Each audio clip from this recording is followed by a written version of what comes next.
All right, welcome back to Happy Hour with Heather and Guest. This is episode number 104. I'm that other dude, Andrew, and as always, I'm joined by Heather.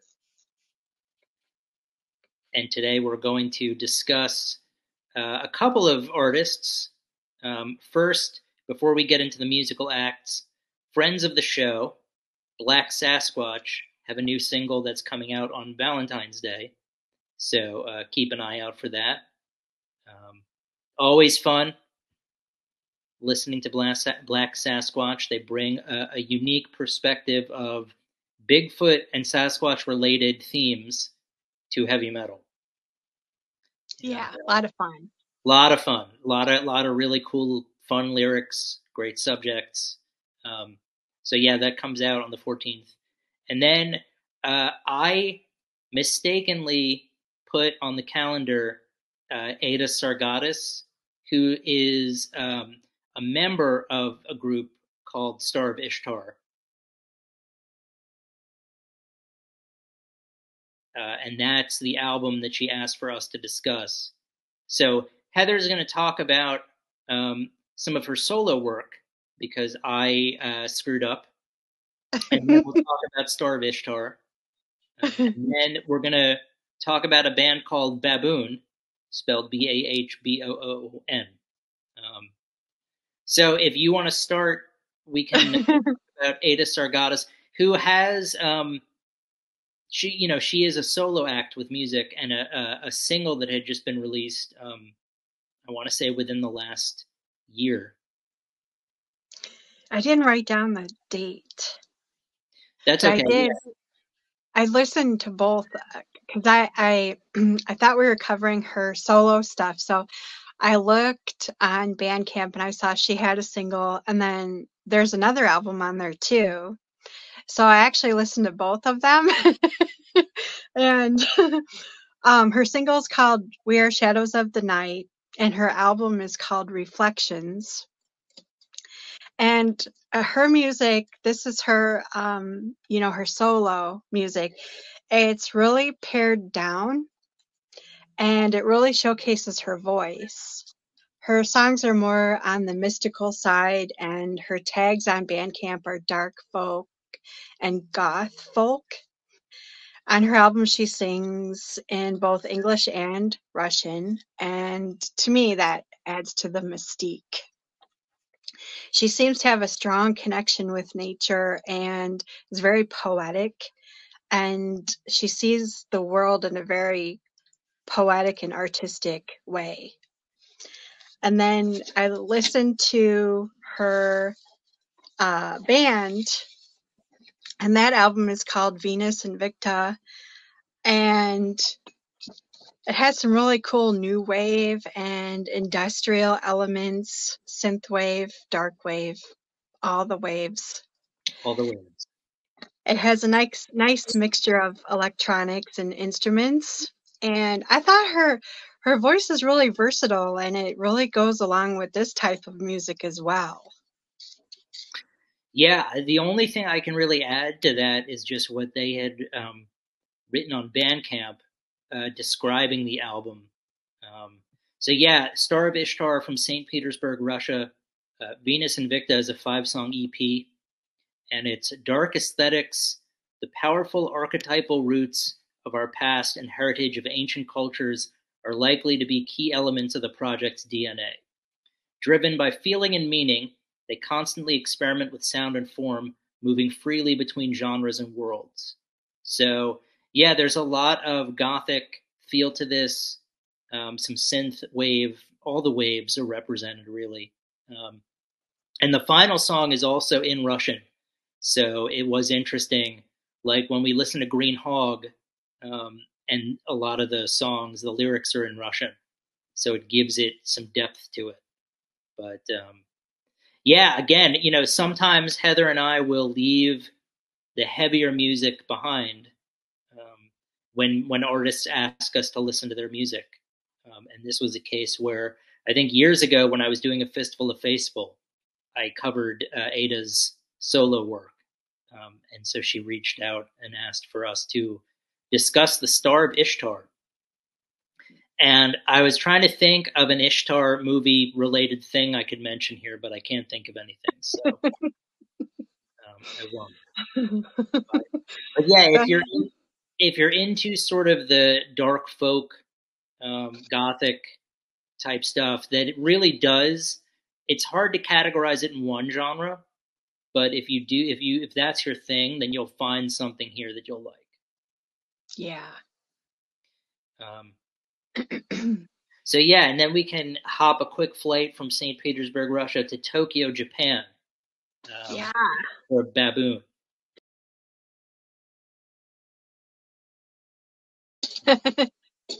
And to be completely honest with you, this was 100% name recognition. Not that I recognized them, but just the name was what drew me in. Bahboon spelled with an H. And when I was a little kid, I used to walk past this movie theater near where I lived, and when I was, I don't know, maybe 4 or 5, there was a movie playing called Shadows of Kilimanjaro, and it was about a drought that happens in Africa and baboons who come down and attack the village and start eating people. And it obviously left an impression on me, to the point now where I saw the band Bahboon and I was immediately no idea what the music was like whatsoever.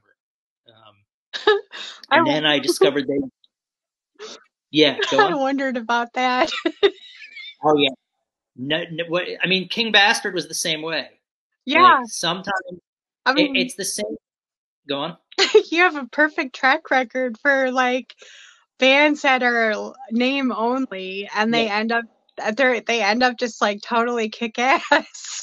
Well, it's the same thing when obviously not so much anymore because most things are digital, but when you would see a book cover or an album cover and you would be drawn to it, this is a version of that. This is like the digital age version of that.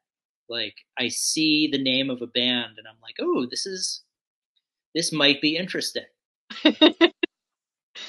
But yeah, Bahboon from Tokyo, Japan. I think they've been around for a while, like 10 years. And I'm discovering there's really a rich tapestry of great metal coming out of Japan. Heavy Katana, who we covered on the show, Church of Misery, Boris. Um, there's really a lot to choose from. And Bahboon's album that I listened to was called Thunder Ape, which on Bandcamp, the only description they have is, "My God, it's full of stars," and then underneath, "You can't help drinking beer." So, um, and my personal favorite song was Growler.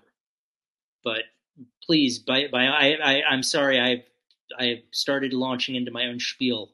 Please talk about Bahboon. Oh man. It starts off right away with huge guitar riffs and vocals, and I thought, when I first started listening to it, I'm like, "Oh, this is a straight up stoner rock album." But the further you delve into it, it's much more than it seems. The cover art with the spacesuit is kind of an indication of of what it's going to be getting into further along in the album. The song Cosmic Drive has some really cool heavy psych parts, and then drift through space, as they say, broken spaceships drifting through space, evolving apes. That's that's what they say on their Bandcamp page. Each song has a different sound and more musical elements within the song. There's a lot more going on than what meets the eye. I really like the last song on the album, Growler. It has such a big sound, and I really like how they slow it way down and it gets really heavy at the end. The ending of it, I think, is perfect. I saw that they have more albums. I think they have 3 more albums on their Bandcamp page. And this particular album is celebrating its 10th anniversary with a reissue and a new structure, and I think it just sounds great. What Yeah, what do you it was think? well. It was interesting because when I was listening to it, at the first glance, I was like, "Oh, this is going to be straight up stoner rock with a lot of heavy riffs." And then it becomes so much more than that. It's so intricate with a ton of different. There's psychedelic elements to it. There's space rock elements to it. There's doom elements to it. Um, so it was really cool to see it evolve because I had no idea what I was in store for. And then I remembered seeing it mentioned somewhere, I think, on the Doom charts. So I went back and it was eighth in October of 2023. It was eighth on the Doom charts. And the person who, or I guess what they wrote was, "Oh my goodness, what's going on here? I accidentally stumbled upon a band from Japan whose cover artwork caught my eye and gave me the impression they were very interesting. Just listen to it, and what can I say? It's an absolute blast."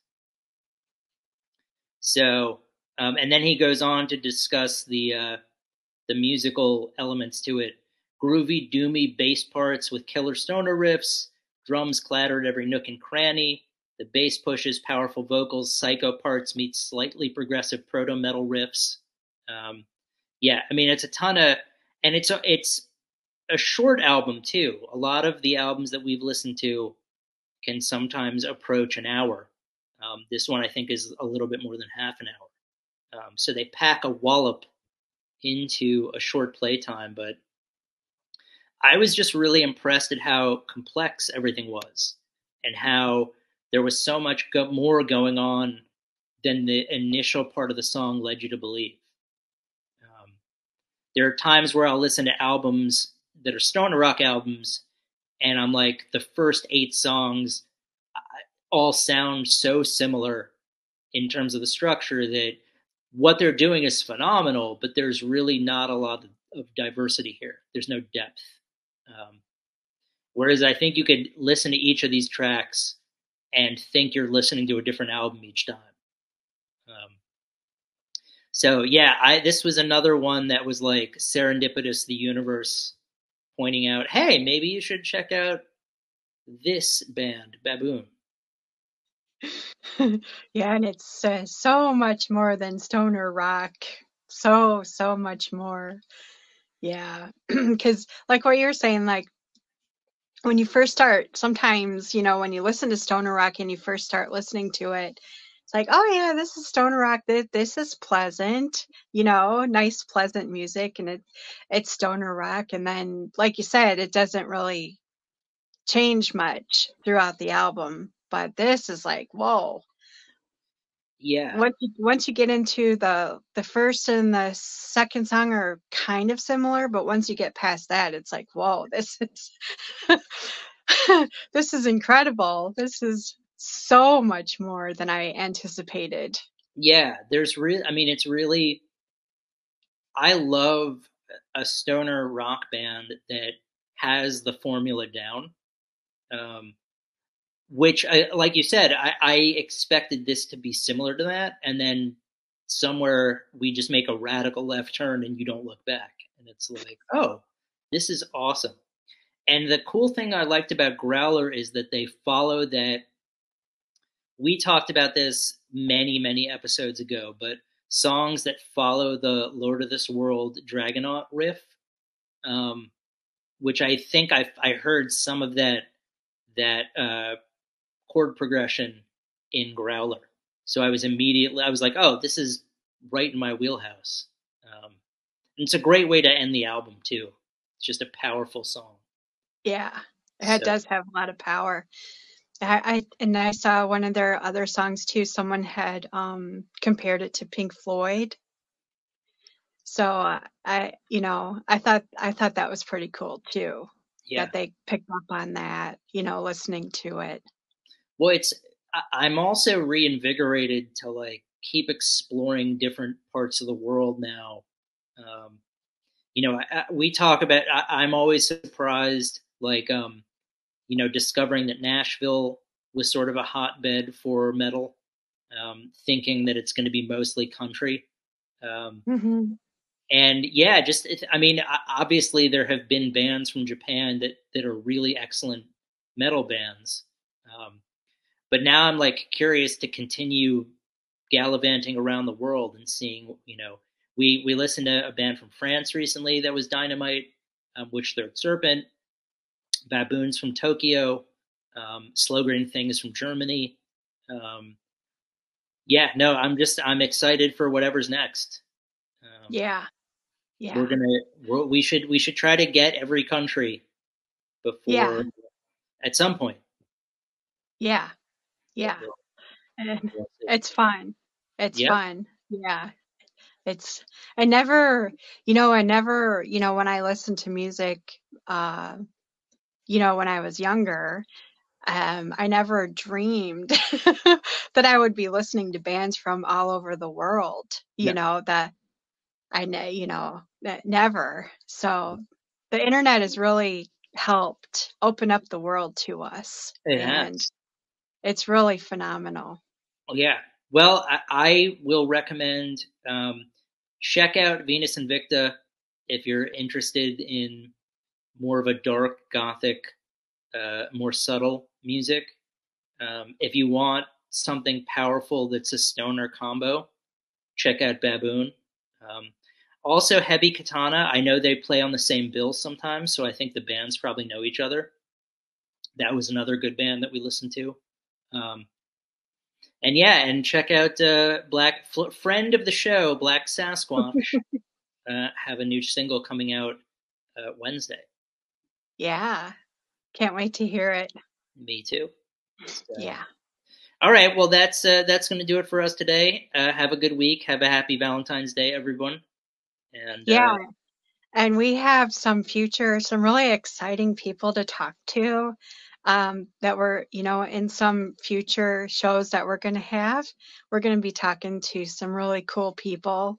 So I'm really excited about that. So keep your eye out for that. absolutely.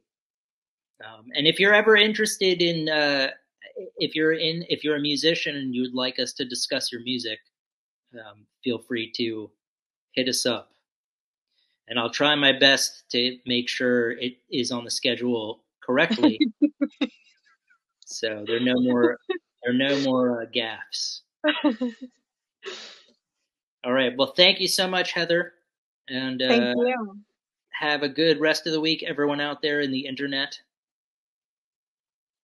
And we will Yes. see you next week.